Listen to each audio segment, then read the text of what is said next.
Posko perlawanan rakyat kepada PT Pulau Padang Sawit Permai belum usai, dan diduga akan ada babak berikutnya antara posko perlawanan rakyat dengan pabrik kelapa sawit PT Pulau Padang Sawit Permai, di Kelurahan Pulau Padang Kecamatan Rantau Utara Kabupaten Labuhan Batu. Demikian pengamatan reporter Palapa TV tanggal 30 Juni tahun 2022.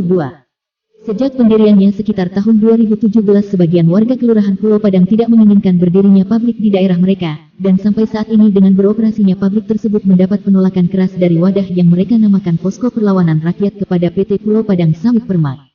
Pemerintah Kabupaten Labuhan Batu mengundang masyarakat Pulau Padang, juga pihak pabrik kelapa sawit PT Pulau Padang Sawit Permai, instansi PUPR, Dinas Perizinan, Dinas DLH, Asisten 1, Kabak Hukum, Sat Polisi Pamong Praja, Camat Rantau Utara, Lurah Pulau Padang, pihak kepolisian, awak media dan beberapa instansi lain pada tanggal 29 Juni tahun 2022. Musyawarah mencari solusi diadakan di ruang rapat Bupati Labuhan Batu. Mahmudin mewakili pihak pabrik kelapa sawit PT Pulau Padang Sawit Permai menyampaikan bahwa izin pendirian pabrik kelapa sawit PT Pulau Padang Sawit Permai sudah sesuai regulasi. Kami pihak perusahaan siap memfasilitasi kepentingan masyarakat Pulau Padang berupa bakti sosial, CSR dan memprioritaskan warga setempat bekerja di pabrik tersebut. Pendirian PKS merupakan jenis usaha industri yang wajib memiliki izin lingkungan, dengan kajian AMDAL atau UKL-UPL, karena dapat mengakibatkan kerusakan lingkungan dan menjadikan wabah penyakit dengan derita berkepanjangan. Oleh sebab itu dalam pendirian dan pengoperasian PKS mesti menaati Undang-Undang Nomor 32 Tahun 2009 dan Pasal 70 diatur tentang peran masyarakat dalam menjaga lingkungan hidup. Musyawarah yang dilaksanakan semakin liar dan panas, dan patut disayangkan sikap Pemkab Labuhan Batu yang menyerahkan persoalan tersebut untuk ditangani oleh Lurah Pulau Padang dan Camat Rantau Utara, untuk memfasilitasi mediasi masyarakat Pulau Padang dengan PKS PT PPSP.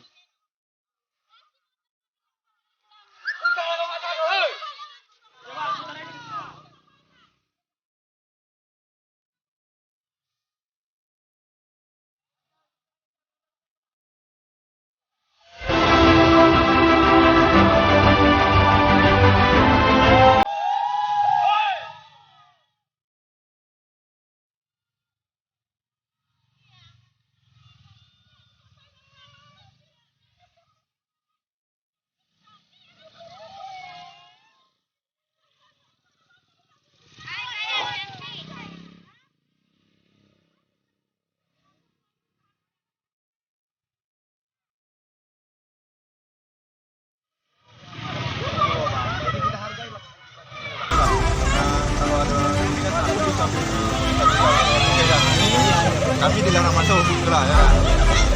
Makanya nggak tahu Bang, dari kantor suruh masuk kemarin gitu. Ini aja Bang, kerjasama yang baik saya sama Oke, baik Bang. Kami nggak mau Abang kerjasama Bang. capek, nanti abang pun toh kerjanya tidak ada dulu Bang. Ya kami nggak mau kayak gitu. Makanya itu makanya. Kami hargai Bang pekerjaan Abang. Izin Bang, dari mana Bang? Oke Bang. Izin Bang dari mana tadi? Dari kisaran Bu. Pak, siapa namanya Bang? Suwarno. Suwarno. Oke, terima kasih ya Bang ya. Kalau udah tahu gini kan Ya, saya Saiful Bahri Ritonga, warga Kelurahan Pulau Padang. Saya mendukung berdirinya pabrik sawit Permai yang berada di Kelurahan Pulau Padang. Disebabkan dampak positifnya bagi masyarakat di sekitar itu sangat menguntungkan. Yang pertama, peluang kerja. Artinya dengan adanya pabrik itu maka putra-putri yang berada di Kelurahan Pulau Padang bisa bekerja di pabrik tersebut. Dengan demikian bisa mengurangi pengangguran. Yang kedua, dengan bekerjanya mereka tidak lagi melakukan kegiatan yang bersifat negatif seperti narkoba, pencurian, dan kejahatan-kejahatan lain. Maka saya Saiful sebagai warga Kelurahan Pulau Padang mendukung demi pembangunan di daerah tercinta saya.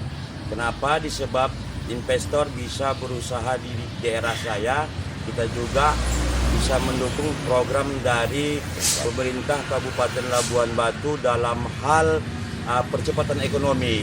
Mungkin inilah yang bisa kami sampaikan kepada awak media terkait konfirmasi pada sore hari ini. Ya, jadi semalam kita sebenarnya ada undangan dari Pemkab. Kalau tertera di situ dia dalam kop surat ada Sekdakap ya, Sekdakap.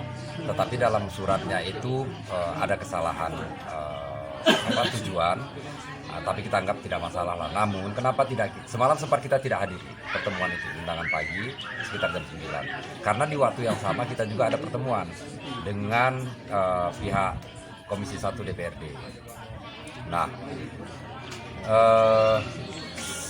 dalam perjalanan RDP itu pihak Pemkab beberapa kali meminta untuk datang ke sana melalui pihak kepolisian juga, kemudian ada beberapa pihak yang datang juga, akhirnya datang dari Kadis perizinan ya kalau nggak salah, itu datang langsung ke DPRD, ke ruang RDP kita meminta untuk bagaimana kita hadir. Akhirnya kita penuhilah sebagai bentuk penghormatan juga kan kepada pemerintah daerah upaya mediasinya. Nah, begitu kita sampai sekitar jam 2 lah kurang lebih gitu. Di dalam ada Sekda, ada asisten 2 kalau saya tidak salah, kemudian ada dari OPD, beberapa OPD baik dari pimpinan, ada dari LH, Kabag Hukum juga hadir di situ. Nah, kemudian dari perwakilan perusahaan dan kita dari masyarakat itu hadir di situ, termasuk beberapa kawan-kawan mungkin dari media juga. Kepolisian juga hadir di situ, langsung dipimpin oleh Kabag Om. Nah, dalam pertemuan itu sebenarnya kita dari awal sudah menyampaikan ketika Sekda memberikan ruang bicara, saya langsung sampaikan di situ bahwasannya kita hanya mendengarkan dulu karena kita tidak tahu materinya apa yang dibicarakan. Kami persilakan untuk pihak Sekda, apakah OPD menjelaskan, pihak perusahaan menjelaskan apa yang mereka punya. Tetapi kalau tendensi yang kita lihat di sini jujur ada ya kalau kita bilang ruang yang sempit diberikan kepada masyarakat itu untuk menjelaskan ada ruang yang sempit. Justru kita diarahkan gitu, kita hanya dijelaskan bagaimana mereka menunjukkan perusahaan ini sudah memiliki izin, perusahaan ini sudah memiliki izin. Itu yang ditunjukkan sama kita. Nah, sampai pada satu titik kita mempertanyakan, dan itu saya langsung pertanyakan. Saya sampaikan kepada Sekda, saya hanya punya satu pertanyaan saja. Apakah pabrik ini boleh beroperasi? Muhammad Ajara Rahab Isti menyampaikan bahwa yang terjadi di Pulau Padang berdirinya PKS Pulau Padang Sawit Permai, kami menghimbau kepada Bupati Labuan Batu harus peduli karena di sini adalah ada anak-anak di bawah umur yang mana mereka adalah dilindungi Undang-Undang Perlindungan Anak. Di sini adalah ada hak anak yang harus dipenuhi. Ya, mereka adalah hak untuk bermain, adalah mereka hak untuk hidup sehat, dan ada hak untuk berpendidikan. Dengan adanya berdiri PKS Pulau Padang Sawit Permai, hak anak itu terganggu. Apalagi Bapak Bupati Labuan Batu pada tanggal 23 Juli nanti 2022 adalah Hari Anak Nasional. Jangan nanti terganggunya nanti adalah kita meraih penghargaan Kabupaten Layak Anak. Apabila nanti Pak Bupati mau menggubrisnya, Pak Bupati Labuan Batu untuk tidak menggubrisnya, kami akan melanjutkan ke nasional, akan menjadi isu nasional. Terima kasih. Saya salam anak Indonesia, anak terlindungi, Indonesia maju. Merdeka. Dari Labuhan Batu, reporter Palapa TV Eka Hombing mengabarkan.